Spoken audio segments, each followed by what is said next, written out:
संत दत्तात्रेय जी महाराज थे। एक संत हुए गोरखनाथ जी महाराज। गोरखनाथ जी महाराज के एक शिष्य गया एक व्यक्ति के यहां सत्संग करने के लिए।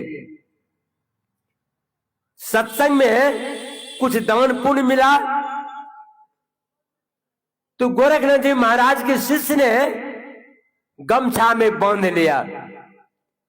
गोरखनाथ जी महाराज को मालूम हुआ।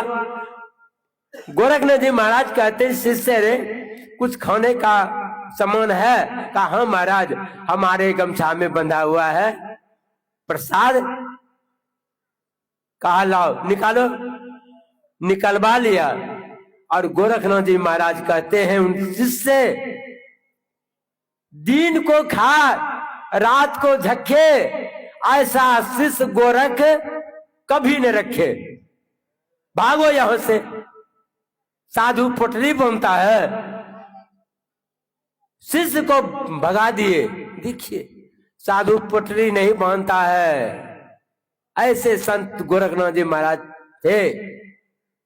संत कबीर साहब का भी शिष्य कमाल साहब बड़े पहुंचे हुए संत थे। कमाल साहब एक दिन एक गांव में गया सत्संग करने के लिए। उनकी बड़ी खातिरी हुई कमाल साहब की।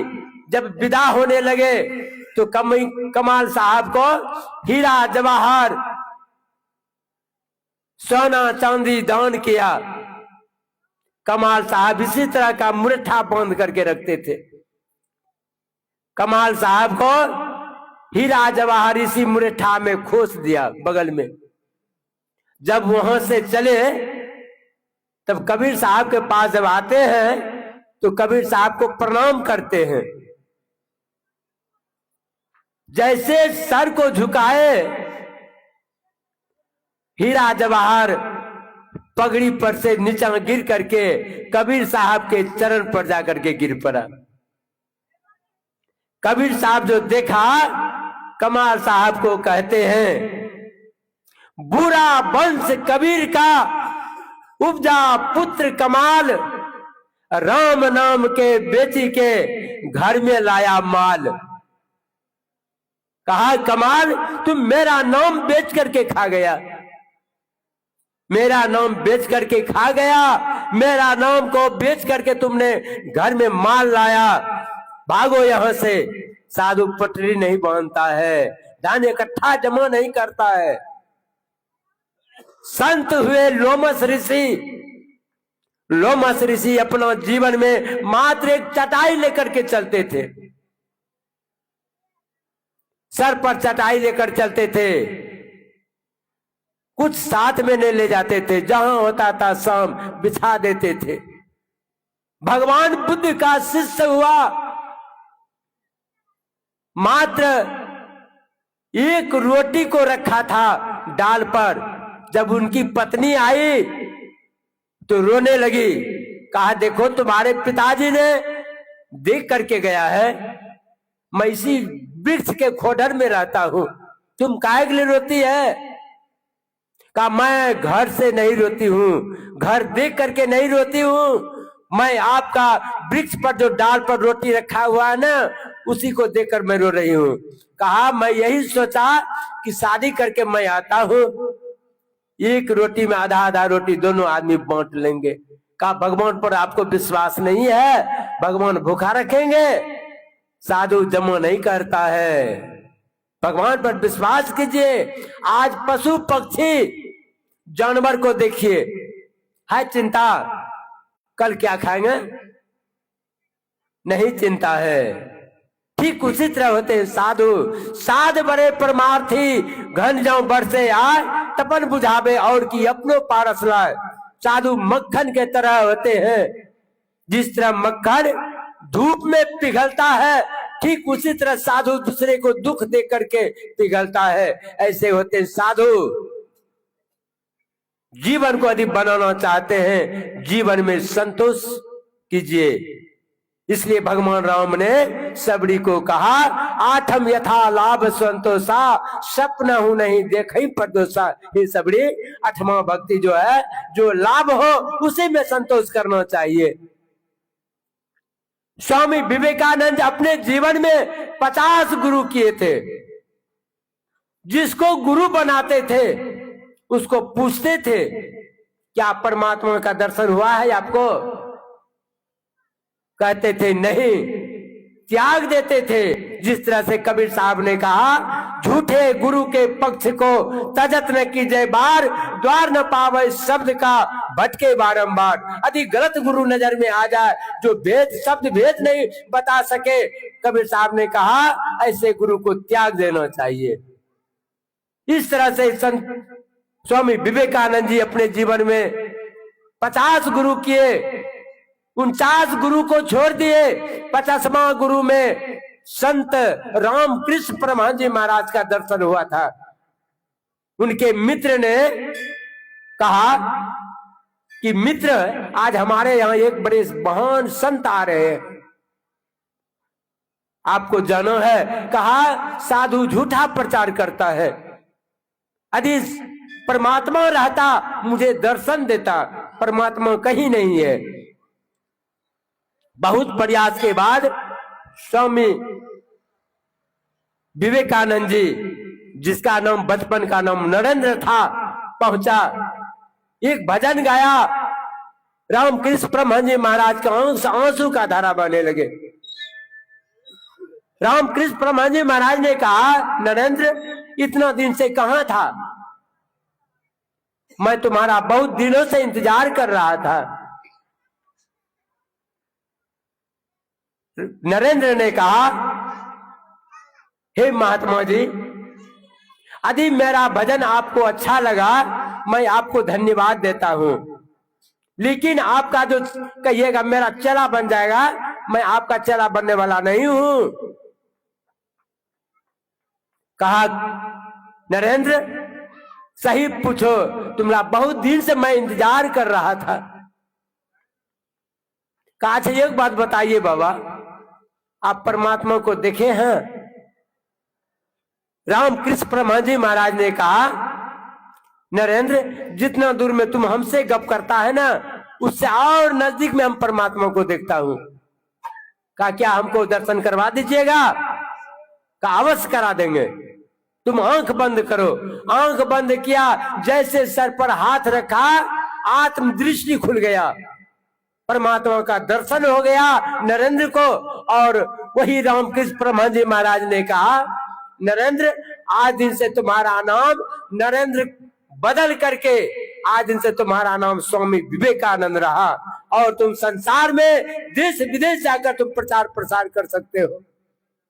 ऐसे महान संत विदेश गए प्रचार करने के लिए शिकागो शहर, और शिकागो शहर में जाकर के इन्होंने एकमात्र गेरवा वस्त्र पुतला पहना हुआ, एक कुर्ता सर पर मुरेठा बंधे हुए विदेश गया प्रचार करने के लिए।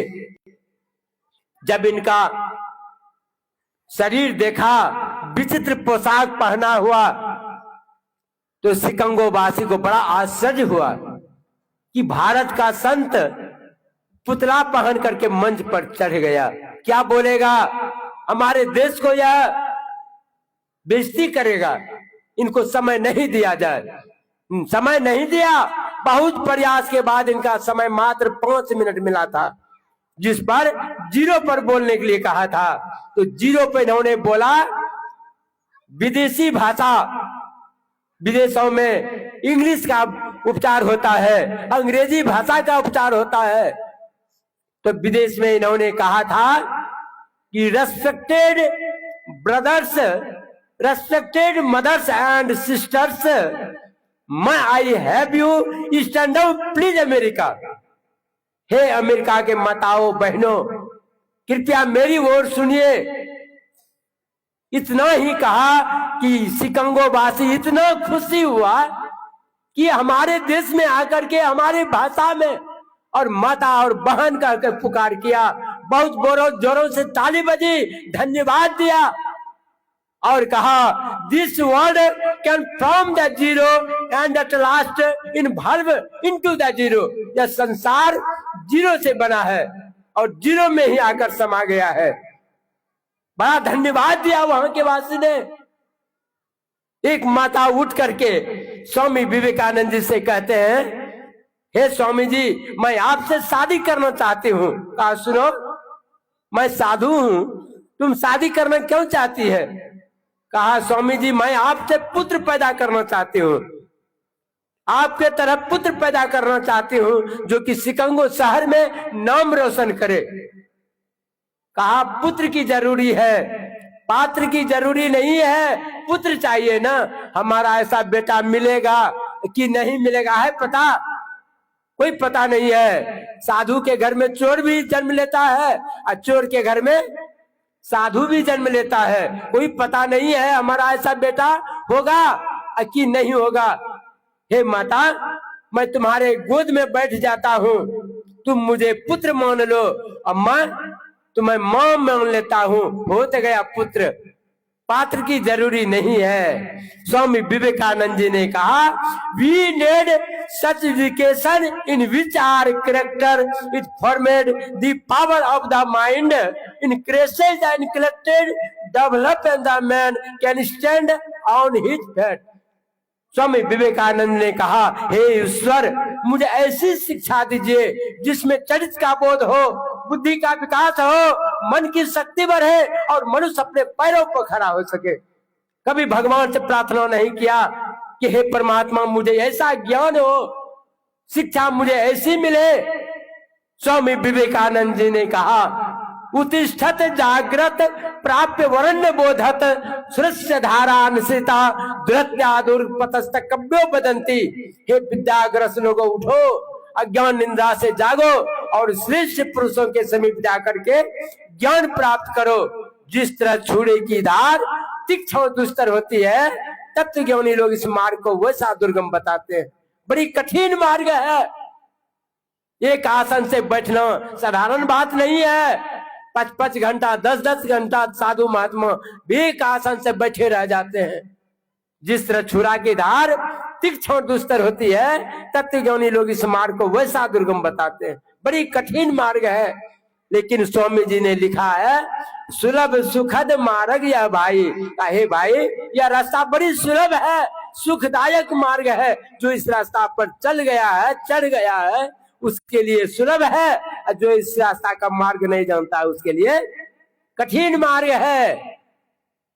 इसलिए भगवान शिव ने कहा, बिंदुनाद महालिंगम शिव शक्ति निकेतनम देहं शिवालयं प्रोक्तं सिद्धिदं सर्वदेहिनाम। बिंदुनाद महालिंग है, शिव जी का यह घर है। एक साधारण पत्थर ईटा का बना हुआ मंदिर कितना पवित्र है। उस मंदिर में जाकर के आप पवित्र बन करके पूजा करते हैं। अब भगवान शिव का बनाया हुआ ये 3.5 हाथ का मंदिर है, जिस मंदिर में भगवान शिव पार्वती विराजमान रहते हैं। हृदय चक्र में माता पार्वती और शिव का विराजमान है इस शरीर के अंदर में। अब उसके अंदर में आप क्या करते हैं? गांजा पीते हैं, दारू पीते हैं। भगवान शिव जी इस शरीर के अंदर कभी मिलेंगे? नहीं मिलेगा। डॉक्टर लोग देखते हैं ना, एक्सरे करके, अल्ट्रासाउंड करके शरीर से बीमारी निकाल लेता है, लेकिन इस शरीर के अंदर में परमात्मा है। कीजिए अल्ट्रासाउंड, एक्सरे, ईसीजी जांच कीजिए, भगवान का पता कीजिए तो पता नहीं लगेगा। पता लगेगा तब जब आप ध्यान साधना करेंगे, तब परमात्मा का पता लगेगा। इसलिए जीवन को बनाने के लिए इस शरीर को पवित्र करना पड़ेगा। बिंदुनाद महालिंगम विष्णु लक्ष्मी निकेतनम दहंग विष्णालय प्रोक्तं सिद्धिदं सर्वदेहिनाम। कहा बिंदुनाद महालिंग है, विष्णु और लक्ष्मी का एक घर है। कितना देवी देवता आपके अंदर में है, गिनती नहीं है। जिसको आप कहते हैं 33 करोड़ देवता आपके हृदय में है। संत कबीर साहब ने लिखा है, देहस्था सर्व विद्या स देहस्था सर्व देवता, देहस्था सर्व तीर्थानी गुरु वाक्य लभ्यते। इस शरीर के अंदर में सब विद्या है, सब देवता है, 33 करोड़ देवता का स्थान आपके अंदर में है। आप कहाँ भटक रहे हैं? अरे मुझको कहाँ ढूंढे रे बंदे, मैं हूँ तेरे पास में। न मैं काशी, न मैं मथुरा, न हरिद्वार कैलाश में, मुझको कहाँ ढूंढे रे बंदे, मैं हूँ तेरे पास में। कहाँ ढूंढ रहे हो? कहीं परमात्मा नहीं है। परमात्मा है तो मनुष्य के हृदय में है, कहीं बाहर नहीं है परमात्मा। संत कबीर साहब के वाणी में सुने, अब तू भूले को घर लावे, सो जन मुझको भावे। घर में जोग भोग घरी ही में, घर तजी बन न जावे। बन के गए कल्पना उपजे, तब दो कहाँ समावे। अब दो भूले को घर लावे। कबीर साहब कहते हैं, जो भटका हुआ है उसको समझा बुझा करके आप अपने घर में लाइए और घर में जुक्ति जान करके भक्ति कीजिए। कहीं बाहर में भक्ति नहीं होगा। एक महात्मा जी मन में सोचा कि घर में भक्ति नहीं कर पाते हैं, परिवार में घर छोड़ करके कहीं जंगल जा करके भक्ति करेंगे तब भक्ति पूरा होगा। घर में बाल बच्चा के साथ में भक्ति नहीं होता है। महात्मा जी घर त्याग करके चले गए जंगल में। और जंगल में जब गए ना, कुटी बना करके रहने लगा। कुछ दिन ही हुआ कि उसके कुटी में बहुत सारे चूहा फैल गया। अब महात्मा जी परेशान होने लगा चूहा से। अब महात्मा जी मन में सोचा, आदि दबा दे करके चूहा को मारते हैं, जीव हत्या होता है, पाप लगता है। महात्मा जी मन में सोचा, गांव में जाकर के एक तो बिल्ली उठा करके लाएंगे, पोसेंगे बिल्ली को और बिल्ली चूहा को खा जाएगी, काम भी बन जाएगा, हमारा भी कम हो जाएगा, पाप से बच जाएंगे।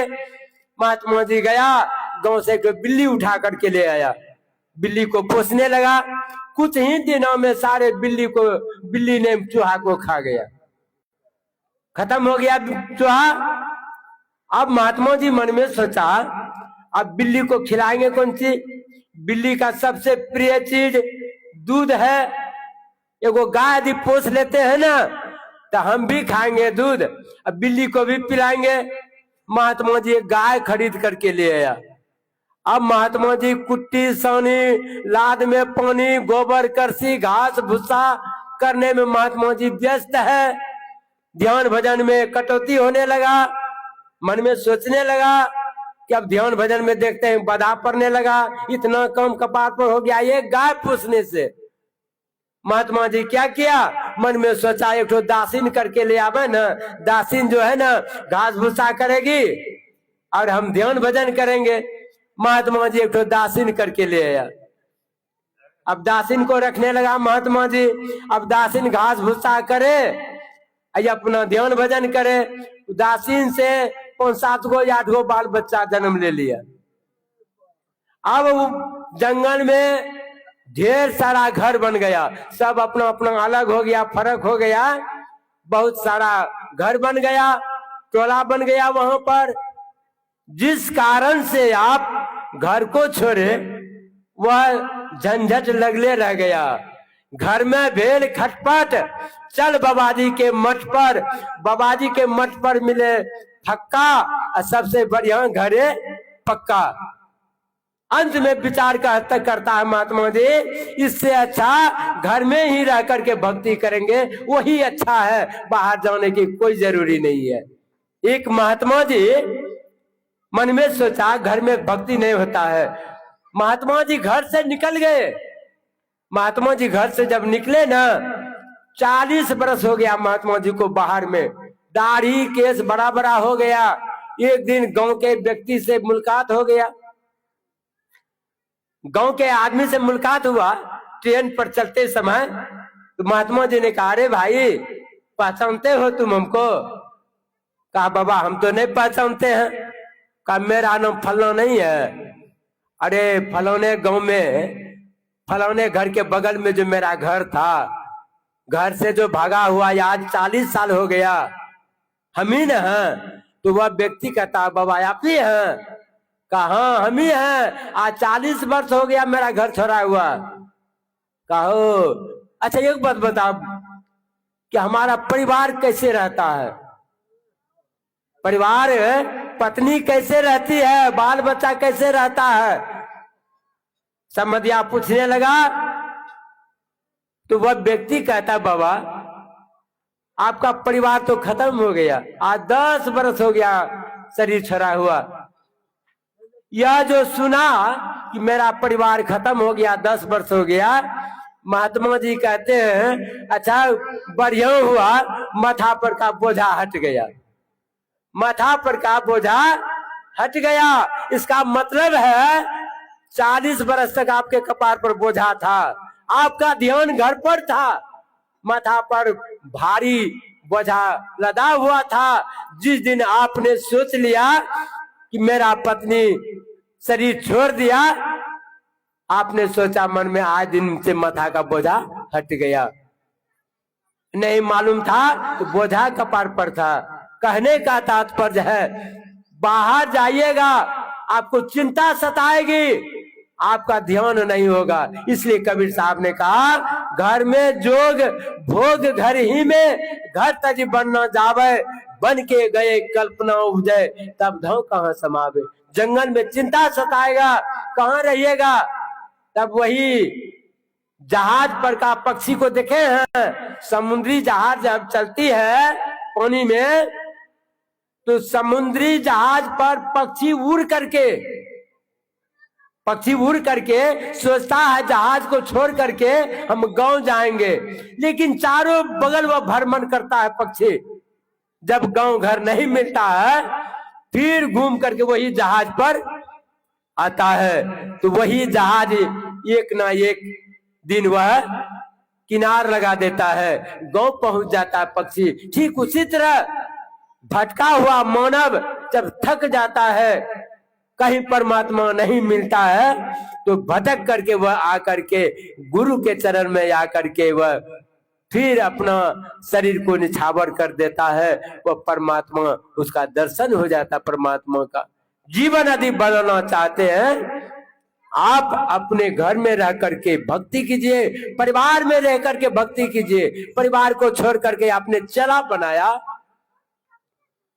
चेली को छोड़, बेटी को छोड़ करके आपने चेली को बनाया, क्या फायदा मिला है आपको? इससे अच्छा तो आपको घरेल पका था। इसलिए कबीर साहब ने कहा घर में भेल खटपट, चल बाबाजी के मठ पर, बाबाजी के मठ पर मिले फक्का, सबसे बढ़िया घरे पक्का। अंत में जब दुख होता है तो भटक करके मनुष्य आकर के फिर इसी संत सदगुरु के शरण में आकर के जीवन उद्धार कर लेता है। मैं यही आप सबों के बीच में थोड़ा सा कहा। बोलिए प्रेम से श्री सदगुरु महाराज की जय।